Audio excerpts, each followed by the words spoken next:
Welcome back to another video, guys. If you're new here, my name is Curtis and I've been playing golf for just over 7 months, and today we're going to be taking a look at what a typical range session looks like for me. Starting off with a warm-up, this has become an absolutely integral part of my current routine, as I found that as I'm getting older I need that little bit more time to stretch, and I'm just not as flexible as I used to be. So I like to get a few stretches in, just rotating my body left to right and putting it through the motion that a golf swing would usually produce. I then move on to a few one-handed swings, swapping from hand to hand and trying to replicate the wrist position that my shots would actually be in. The last part of the warm-up, I grab a few clubs that are about the same length and stick them together. I actually learned this little trick from watching a Peter Finch video and I found it really useful. It gets the body used to a heavy weight and really forces you to open up the hips and actually start rotating more.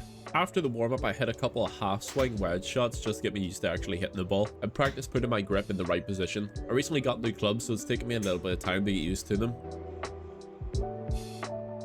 I start with my 56 degree and move up to my 48. Throughout these swings, I try and keep the tempo as smooth as I possibly can to control the club face, as this is something I've been struggling with lately.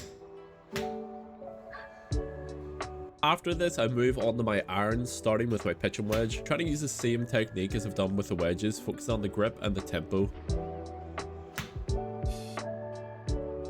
However, I've been struggling with the usual left hook or fade right shot. However, I've been finding that increasing the grip pressure in my right hand tends to keep club head more stable through impact, and therefore it's a little bit less likely for error. I then continue to go up the clubs, moving on to my 7-iron here. I don't go through every club in the bag every single session, as I like to keep around 50 balls at least to play one of the virtual courses here at the range. I then move on to my 5-iron and repeat the same motions as before.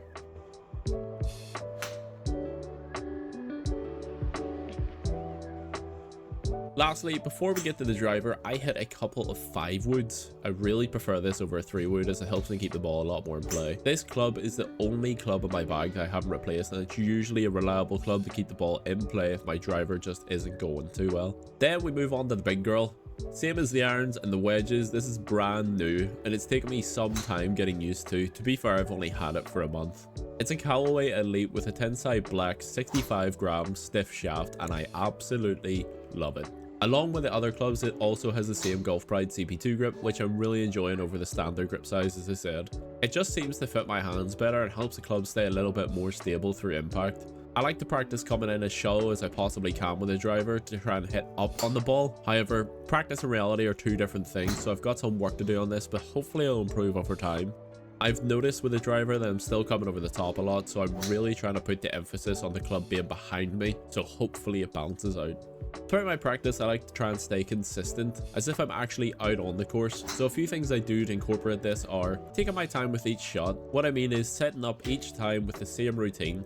This means that my practice is the exact same as it would be taking a shot on the course, and it helps me with pressure and coordination of where I'm attempting to hit the ball. And the second thing I do is play the virtual courses at the range.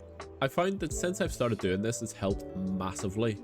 It means I'm not just repeatedly hitting a ball with the same club, and it varies depending on the yardage and location that I'm trying to hit the ball. So I can't recommend it enough. If you've got a virtual course at your range, try it, give it a go, keep even like 15-20 balls and give it a rip. If I'm trying to learn something new, such as being more parallel to the ground on the takeaway and follow through, and try to make it muscle memory, I usually incorporate these at the start of the session along with the warm-ups before I hit a couple of shots. Then I put them into practice with the wedge shots and lower iron shots.